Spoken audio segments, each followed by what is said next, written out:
Le sentiment qui nous anime, il est double. C'est d'abord un sentiment de reconnaissance à l'égard des autorités de ce pays, le président de la République en tête, le ministre de l'Énergie, qui nous ont accompagnés. Je rappelle que Senelec est une entreprise publique.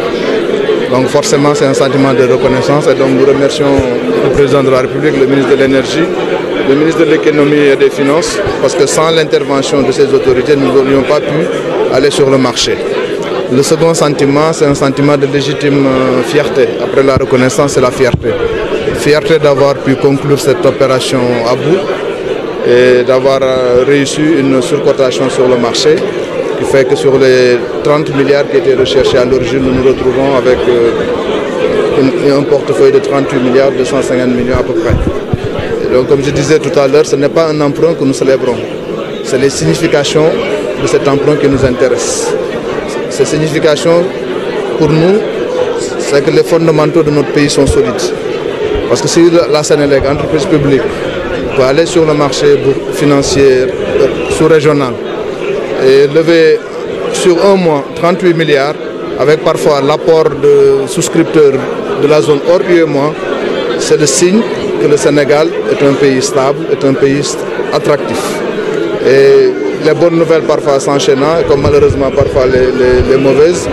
Il y a 4 jours, la commission de régulation du secteur de l'électricité a dépouillé l'appel d'offres sur le scaling solaire pour la construction de nouvelles centrales solaires dans le cadre de l'opération Banque mondiale Scaling Solar.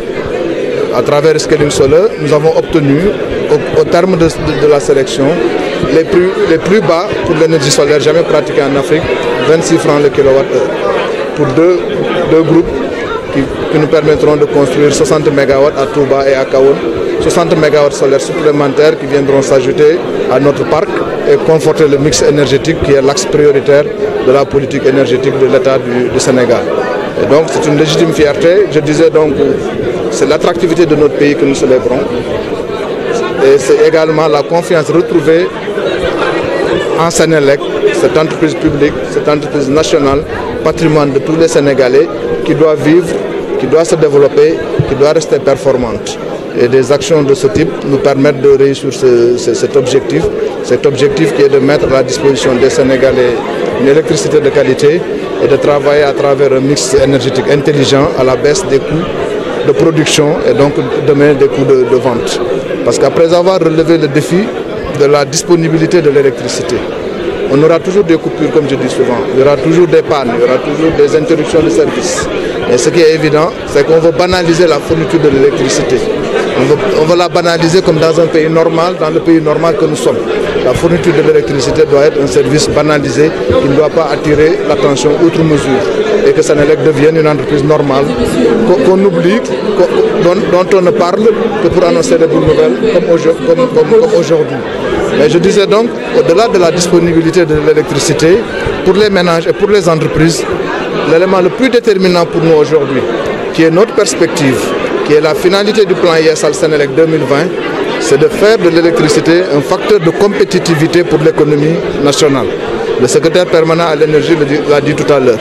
Nous ne pouvons pas nous payer le luxe d'avoir des gisements de gaz énormes qui nous placent dans le top 10 mondial à la limite et ne pas faire de notre pays un hub énergétique.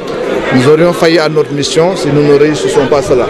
Et pour ce faire, il faut bien qu'il y ait un opérateur aux normes qui s'appelle Senelec, qui rassure et qui assure. Ce sera extrêmement important. Et donc ce défi de faire de l'énergie, de faire de l'électricité un facteur de compétitivité pour l'économie du Sénégal, en baissant le coût pour les entreprises, pour que cela ne pèse plus comme une contrainte sur les entreprises, après avoir levé la contrainte sur les ménages, que les interruptions indisposées.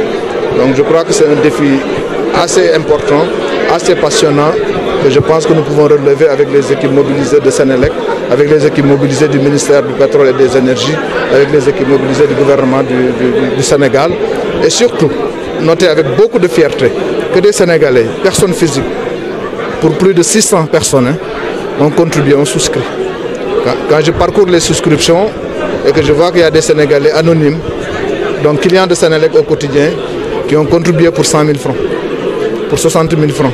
Ça, c'est un signal qui me paraît extrêmement positif. Ça veut dire que les clients de Senelec font confiance à la Sénélec. Et cette confiance, nous devons la mériter en leur assurant une meilleure qualité de service. Quand je vois que les personnels de Sénélec, les associations et même les syndicats, qui souvent sont très fraudeurs, ont participé à cet emprunt en mobilisant des fonds de leurs syndicats pour contribuer, ça veut dire qu'ils ont un patriotisme d'entreprise. Et je voudrais les remercier pour cela. Je voudrais remercier tous les souscripteurs, à la tête desquels bien sûr les banques et les assurances, parce qu'ils ont peut-être la liquidité la plus importante, mais m'attarder particulièrement sur les personnes physiques, les Sénégalais, personnes physiques qui ont consenti un effort important pour nous accompagner dans cette belle aventure de redressement de Sénélec, de performance pour Sénélec, qui reste leur entreprise, et nous faisons le serment de mériter cette confiance. Je vous remercie.